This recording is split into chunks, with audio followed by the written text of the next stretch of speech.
Il faut faire la distinction entre la dépendance physique et la dépendance psychologique, qu'on appellerait plus l'addiction. C'est-à-dire que la dépendance physique des produits comme la nicotine ou l'alcool vont stimuler ce qu'on appelle le centre du renforcement. Le centre du renforcement va libérer de la dopamine et cette dopamine, c'est un message important au cerveau qui va dire, voilà, quand vous faites ce comportement, c'est important pour votre survie, par exemple. Donc c'est vrai que là, il y a une forme de court-circuitage des éléments vraiment importants et la personne pense que boire de l'alcool ou prendre de la nicotine est important pour lui. Dans les jeux vidéo, le système est à peu près le même, c'est-à-dire que dans les jeux, il y a des récompenses rapides et répétées, comme par exemple tuer un monstre qui donne une épée magique, et le fait d'avoir ces récompenses qui viennent de manière aléatoire, rapidement et de manière répétée, va aussi libérer de la dopamine. Donc dans ce mécanisme-là, il y a aussi chez les personnes fragiles un risque de développer une addiction aux jeux vidéo ou aux jeux d'argent et de hasard.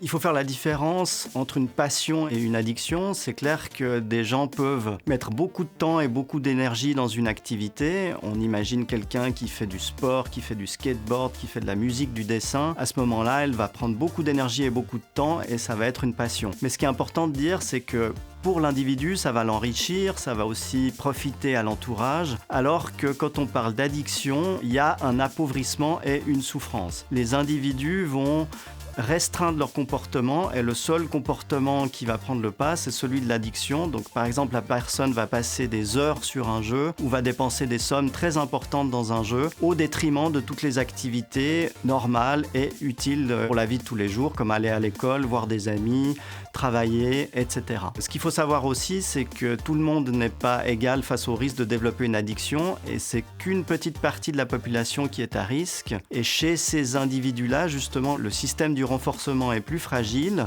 et quand ils sont confrontés à ces récompenses répétées de libération de dopamine, ils sont à risque justement de développer une addiction, ce qui veut dire qu'il va y avoir une automatisation du comportement et une perte de contrôle.